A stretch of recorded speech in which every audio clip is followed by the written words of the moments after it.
Thanks everyone for tuning in. We appreciate your time this evening. We got quite a bit accomplished last night at the MHSAA office, at least in the base areas, our scrimmage plays in terms of the importance of cushion, reading and reacting.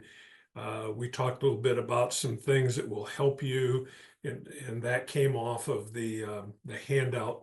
Hopefully you've had a chance to review that. We just need to be prepared mentally and physically. The Galen did a really nice job with the kicking game, so hopefully you found that helpful. We will pick up a couple of component parts of the kicking game, and we're going to start dealing with the muddle. So before you start running it, first of all, let's do a couple of things after a scoring play. Let's not assume that team A is going to go for 1 point. All right. So the deep three should remain back in the general vicinity of where you would be if we're running a regular scrimmage play. So back judge is going to be in the middle of the field on the end line. Not a big adjustment for him, but the deep wings, you're going to stay, or I would suggest that you stay in the vicinity of the back pylon.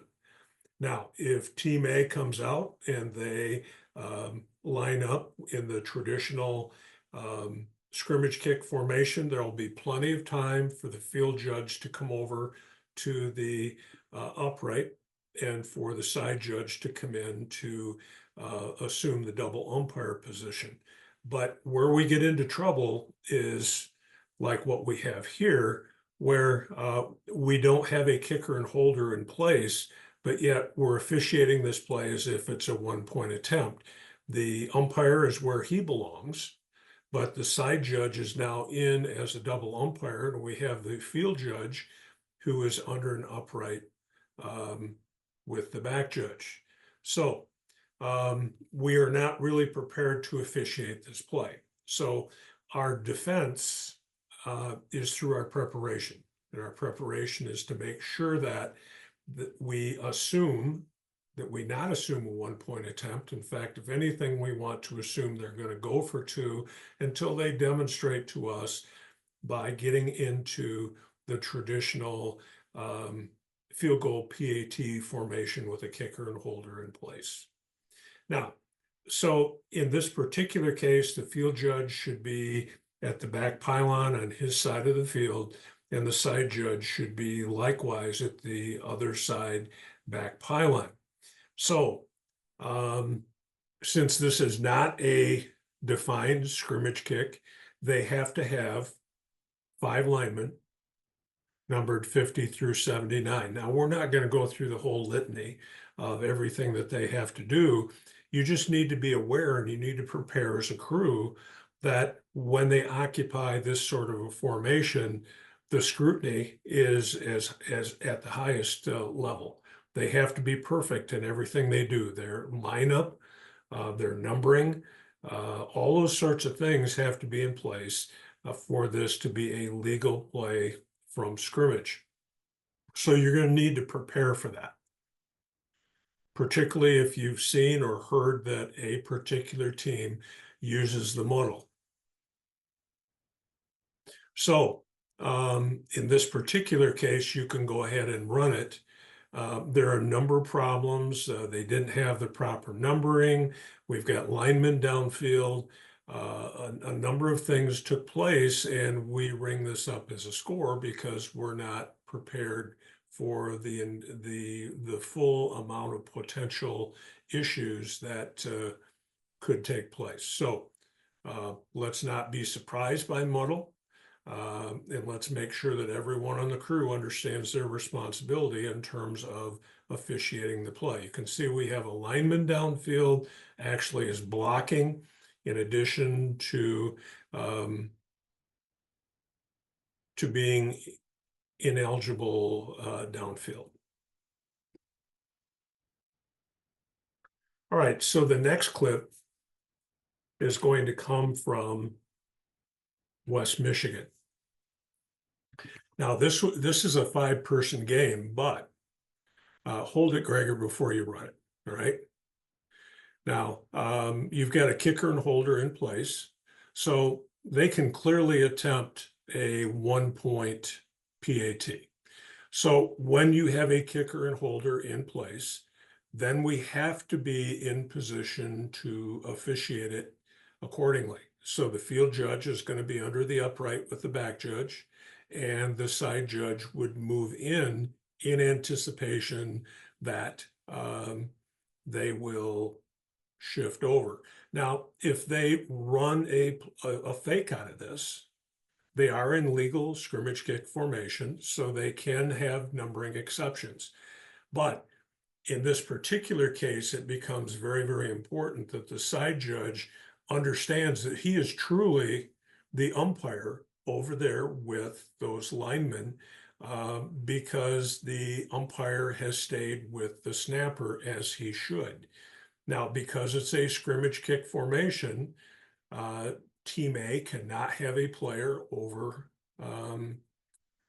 straight on with the snapper. So that has to be something that the umpire deals with. But side judges, you truly become an umpire here. So you could be dealing with holding, a number of various things that could take place depending on what they do. So something to think about. All right, go ahead and run it.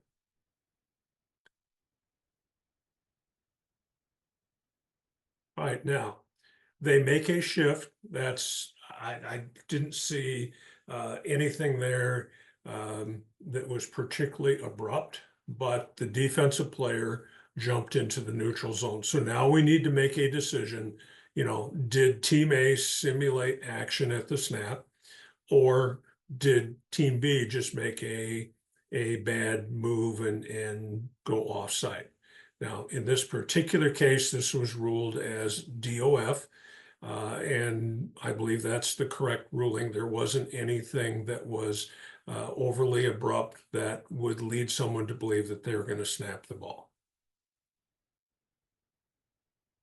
Something else to consider. But if one or more of the linemen do make a move that, in the line of scrimmage officials' opinion, simulated action, like a quick movement, as opposed to just a rhythmic shift, then we would call a false start on the offense. Hopefully that's helpful. We just have to think it through and be prepared for a 2 point attempt and then adjust if they shift into a 1 point formation. All right, while we're on the subject of scoring kicks, we have a number. This is going to be from West Michigan also, Gregor, the pull and shoot. Don't run it yet. We have a number of, around the state, seemingly we're getting more and more quality kickers every year, and you're likely to see at least one very good kicker on each one of the teams. Maybe both teams will have an excellent kicker. So you're going to have 1 point pretty regularly. And the other part of this that we have to be ready for would be if they choose to try to kick a field goal. Now, we have to remember that a field goal is different from a PAT in that it is a scrimmage kick, and we have to officiate it as such. It, in effect, becomes a punt play in every sense of the word, in terms of where the ball is touched. And if the ball goes beyond the line, and let's say it on a long field goal, it rolls to the 1 yard line and no one picks it up, well, that's the dead ball spot, and Team B would have 1st and 10, a new series from the 1 yard line. So some things to think about. But the other thing that we have to be prepared for is that Team B may try to pull something to block a PAT.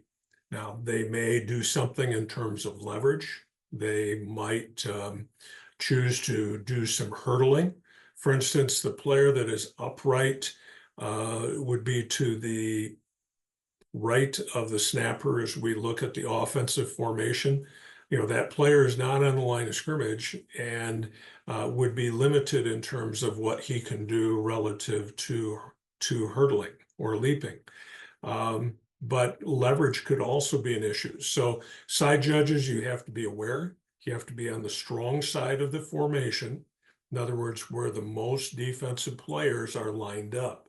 The umpire then should be on the weak side of Team B's formation. If it's balanced, then just come in and stay on the same side of the field that you occupied, depending on the half. Now, one of the things that Team B may try to do is what happens here. You're going to have a defensive lineman who is going to grab an offensive lineman and pull him to the side, allowing a teammate to come through, and he almost blocks the kick. Now we're going to get an end zone view of this. You will see that the player right there pulls his opponent out of the way, which creates a gap for that player to come through, and he just barely misses this kick in terms of blocking it. Now, this would be a foul for defensive holding on, I believe it's number 60. So if the kick was blocked, then obviously Team A would have the option to accept the foul and retry the down, either a 1-point attempt or a 2-point attempt after half the distance to the goal is enforced. If the try is successful, it does not carry over to the kickoff. It would simply be the option of Team A to accept the point, decline the foul, or to accept the foul and then attempt a 2-point conversion. I wouldn't see any advantage to them wanting to re-kick if they have a successful 1-point PAT. All right, so let's look at it again from the end zone view. This is what you're looking for, side judges. That's why you're in there. You're not in there to primarily be responsible for false starts. Yes, if you see one on your side of the line, absolutely you're going to get it. But the bigger reason why you're in there would be pull and shoot, leverage, or leaping. All right, let's go to the next clip. Later in the game, even though they weren't successful, we have a little different variation of it when you look at it from the end zone view.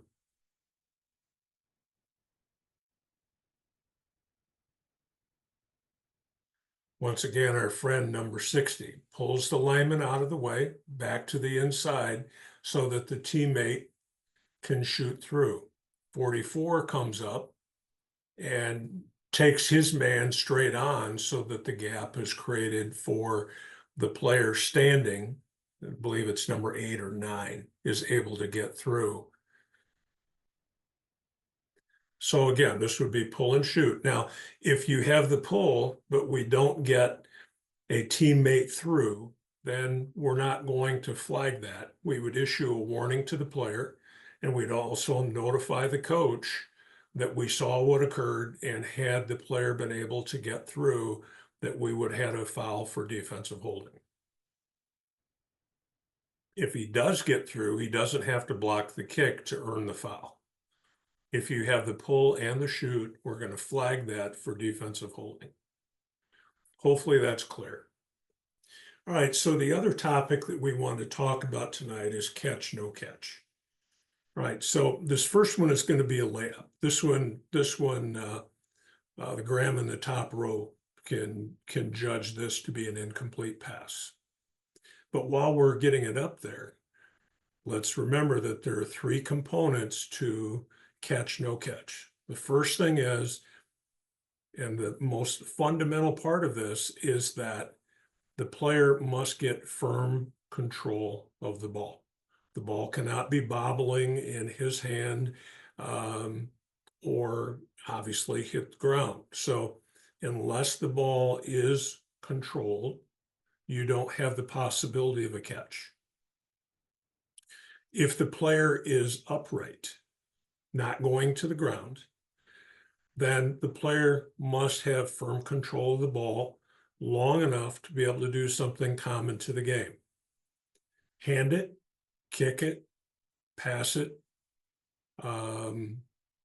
move forward to try to make additional yardage, like at the line to gain, something that would go along with the game. If they don't have it long enough to do something like that, then it becomes an incomplete pass. Now, again, here, this is pretty obvious. It comes out really, really quickly. But clearly, he could not do something common to the game. The first component may be there, where he has firm control, has both hands in the ball, but the defensive player comes up, in effect, strips the ball out of his arms. He was not able to do one of those things common to the game, which makes this an incomplete pass. Now, the other component that will come up in a few minutes is players going to the ground, and we'll wait for that to occur before we address that particular topic.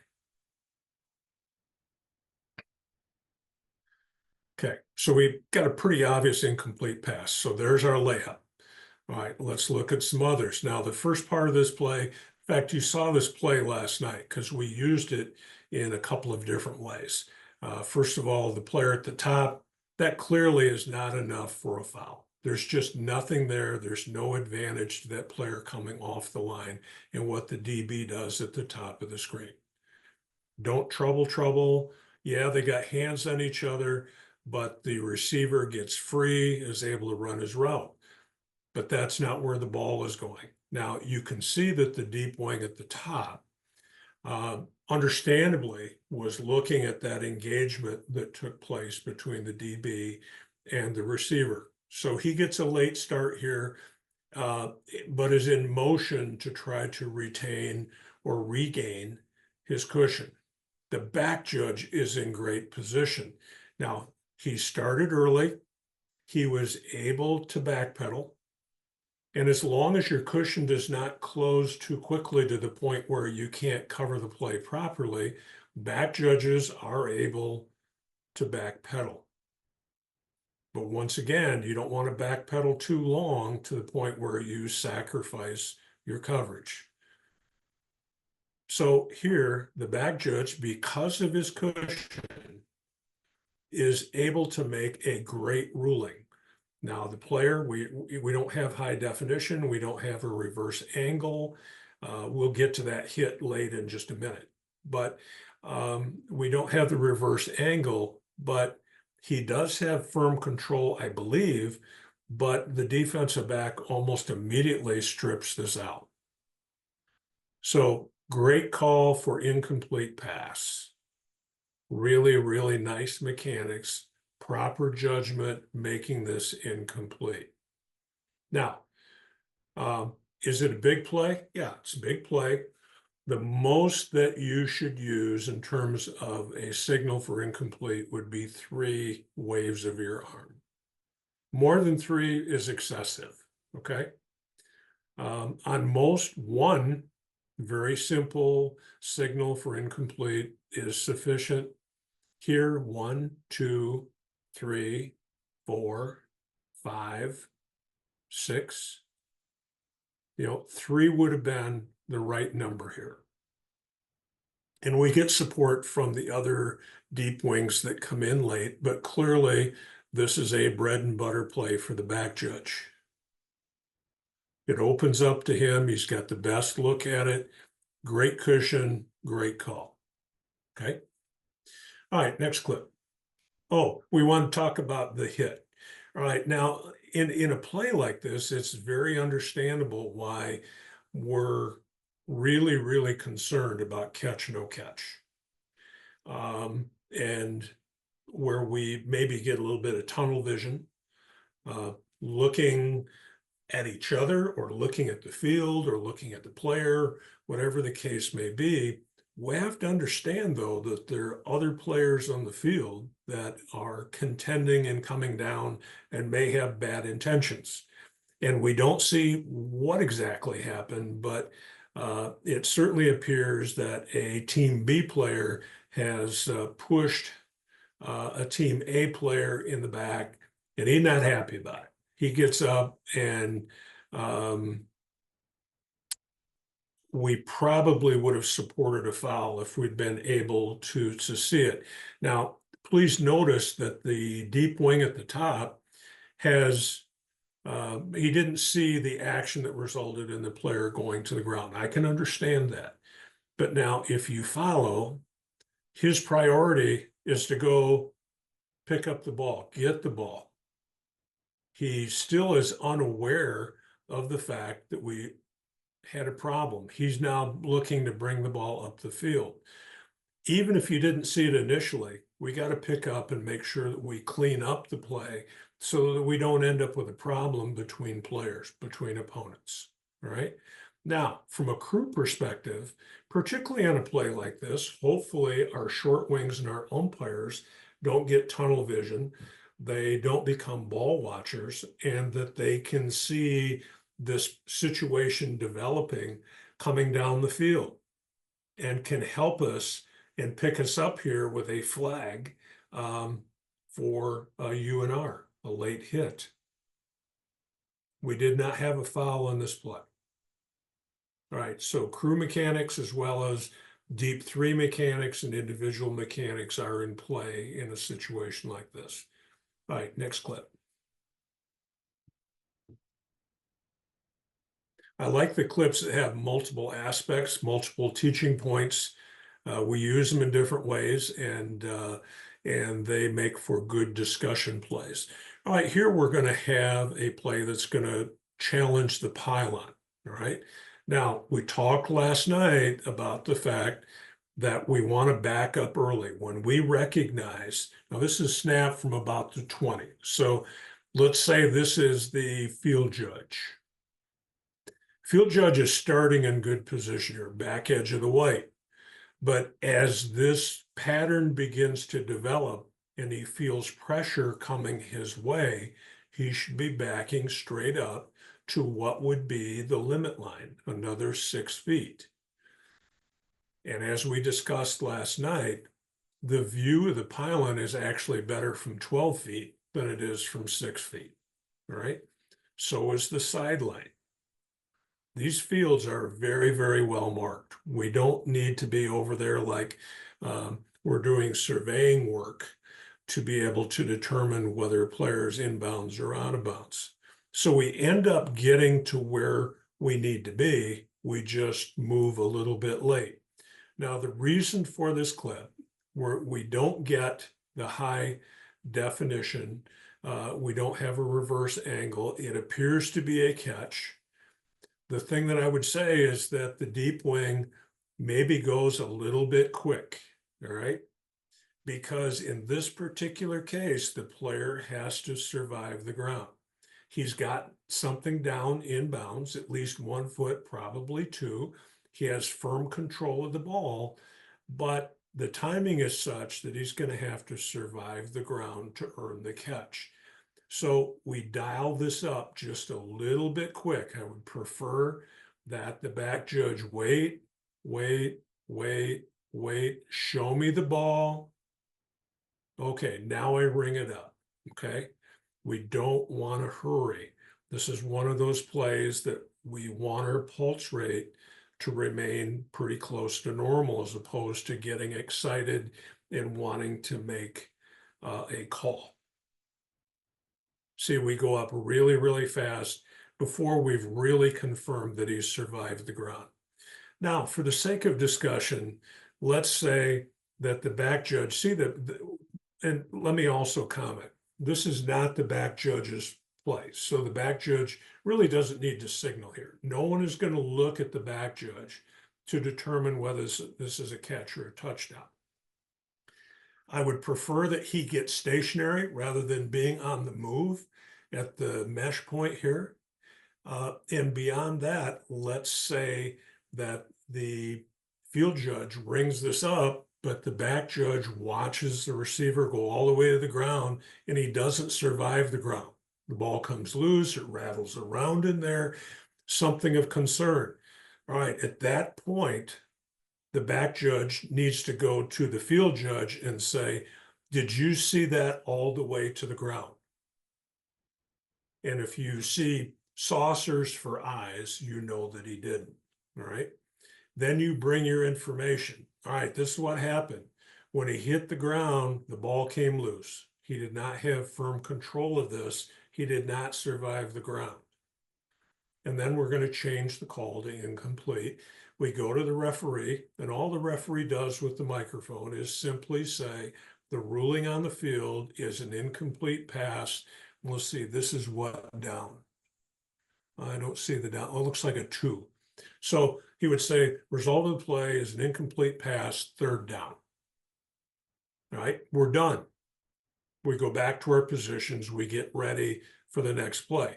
Now, if this is Ford Field, a week from now, they may choose to review this and either confirm, let it stand, or change it to a completed catch, depending on the circumstances. But for this first week, you're not going to have replay to contend with. So it's going to be the replay team is going to be a part of what we have to do as a crew, working together, talking through plays, making sure that the collective wisdom is put into practice rather than an individual's judgment that may not have all of the information, right? So slow down. Next clip.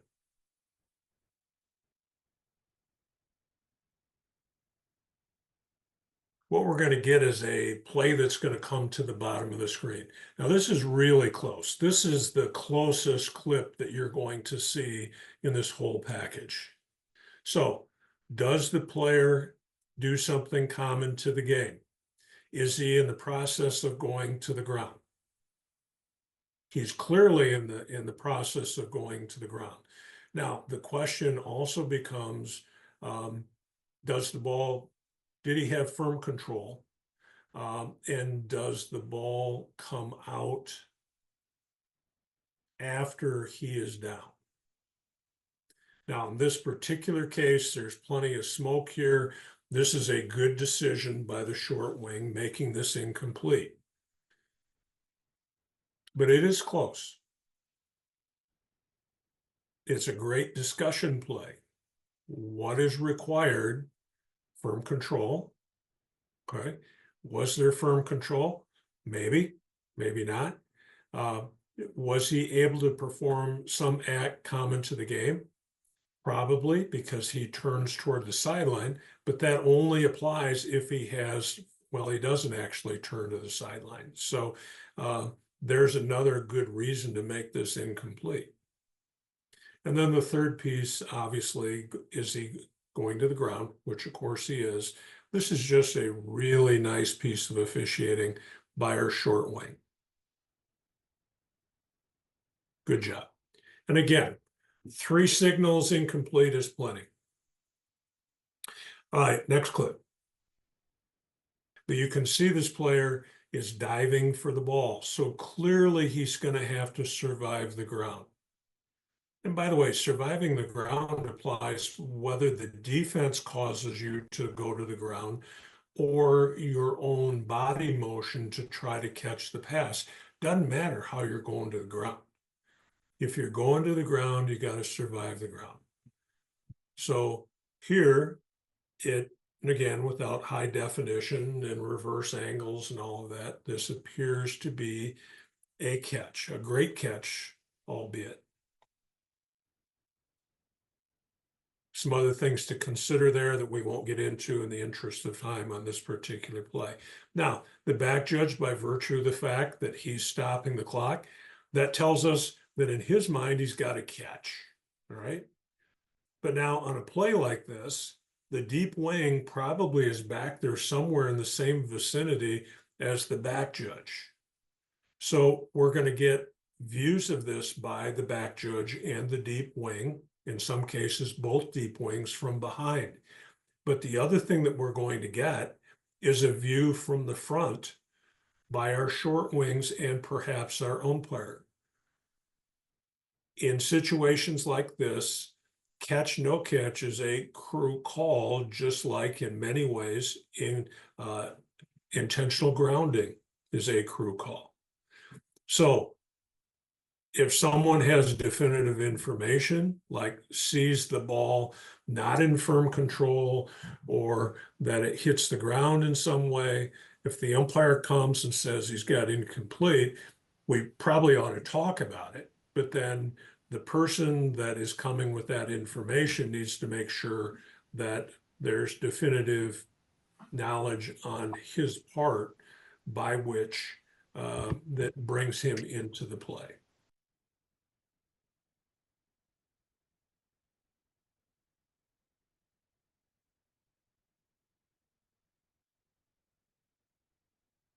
All right, now here in this particular play, this is in the package for two reasons. First of all, just to remind everyone that catch, no catch applies to defensive players just as it does, same rules as receivers on Team A. Also applies to recoveries near sidelines. You have to have firm control, have to have a body part down, have to survive the ground, all those sorts of things. Otherwise, the recovery near the sideline is not successfully completed. Now, here, this opens up initially to the deep wing because he's diving in that way. So the first look at this is going to come from field judge, side judge, maybe the back judge. But then as he rolls over, okay, now the short wing is going to have a piece of this because as he's rolling over, if this thing is still rattling around in there and it hits the turf, we're going to make that incomplete. Umpire might get involved in that as well. So just remember that you're not done, whether you're the deep wing or the short wing, until we have made a decision in terms of firm control, surviving the ground, all those sorts of things. And in a split second, it can open up to you and you can see a bobble or the ball not in control under the hands or with the hands touching the turf. Something to talk about with the short wings and the umpire. Next clip. All right, this is the play that we talked about. We overrun the goal line here. We're making this call on the run. We want to anticipate the situation. The snap is from the 34, so we're starting on the 10, somewhere in the vicinity of the 10. So, we've just got to make a commitment to make sure that we get back to that goal line and get stationary at goal line extended. Here, we're doing this on the roll. Unnecessarily, all of this is while we're in motion. The back judge does a good job of getting stationary in the middle of the field, straddling the goal line. So if this, let's say, field judge had been goal line extended, saw this all the way to the ground, recognized it as a catch, right? Now at this point, he could take a quick peek, all right? Short wing is not coming or is a long ways away. Okay, now if you want to step back to the 4 or the 3, be my guest. Okay, next clip.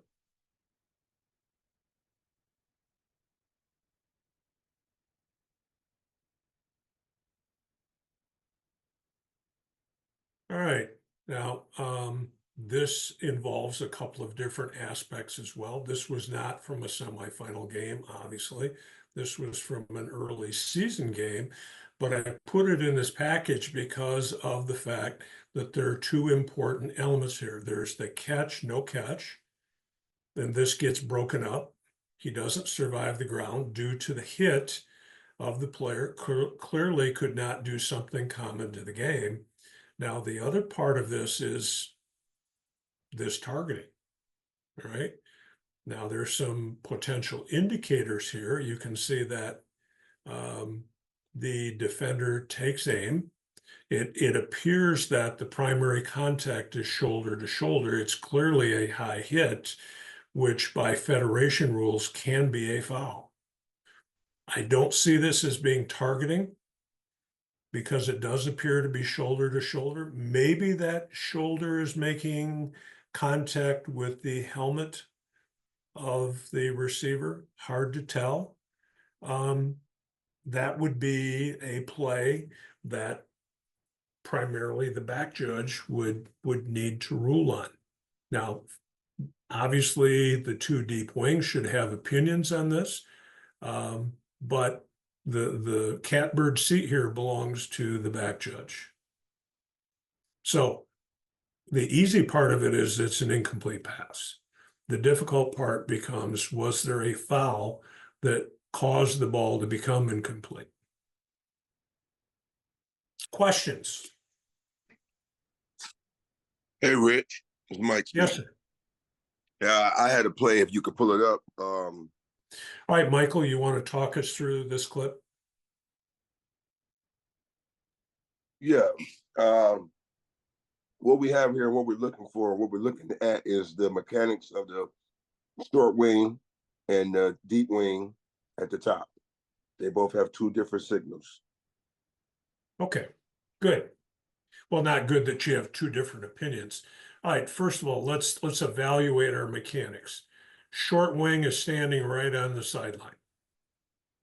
Okay, that's excellent position, right? Right. Now, our deep wing, that looks like a pretty shallow white area there. So it's really not the full 6 feet. And because this is coming to the pylon, you should know by now that what we need is for the deep wing to back up to at least what would be the limit line. Now, when you're doing your field inspection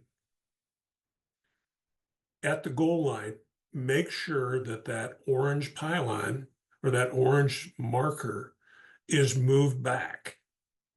Actually, he's in pretty good shape there. He is at the limit line. So, but you still can back up if you have that orange marker out of the way. Distance is your friend, and there's nothing wrong with backing up some additional space. All right, now on a play like this, we need to go slow. We need to process what happens here. And before we signal, we need to make sure that we communicate or we have eye contact with our short wing, right? So probably you can see what took place here. We've got a foot down in, it happens really, really quickly. We've got a foot down in bounds, and then the second foot is going to hit the pylon. So if there's firm control of the ball, and he maintains control of the ball when he goes to the ground, for sure we have a catch. All right. That looks like what happens here. Yep, he maintained firm control. So we have a catch for sure. The question becomes, where is the ball at the time when the second foot, which I believe would be the left foot, touches this pylon? Where is the ball? Probably over the pylon, extended. Because he touches the pylon, he gets the goal line extended. So this is probably a touchdown as opposed to an incomplete pass. That is really, really tight. That is a diamond cutter for sure. But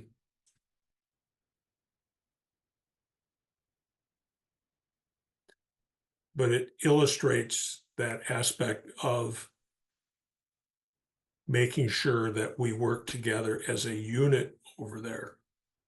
So, Michael, in this particular play, did we change this to a catch?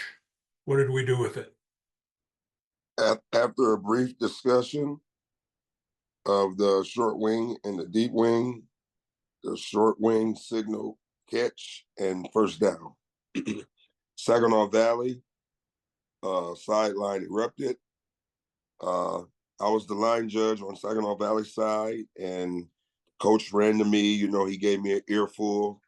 He was very upset, and he wanted to challenge. He called timeout to challenge the play.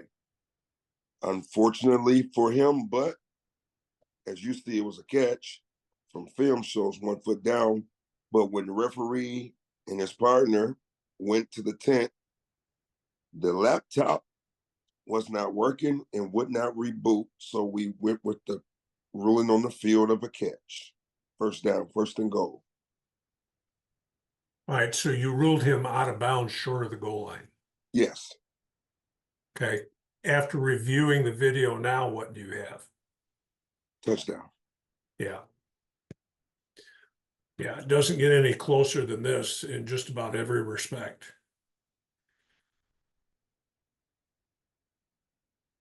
Good for that short wing coming up and saving the crew. Right.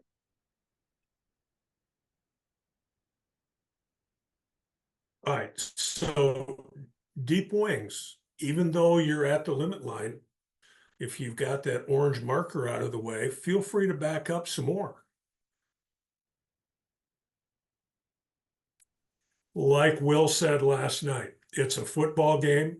It's an important game, no doubt. Maybe the biggest game that you've worked. Understand it probably won't be the last, may not end up being the biggest game that you ever work. You got to have fun with it. And you've already paid your dues, you've already won. This game, you don't need to prove anything. Make sure that if you pull that rocket out of your pocket, that it's a call that you will make at the end of the game, just like you did at the beginning of the game. So work together and stick together as a unit, stick up for each other, and have fun with it. So God bless, have a great time, and be the best team on the field.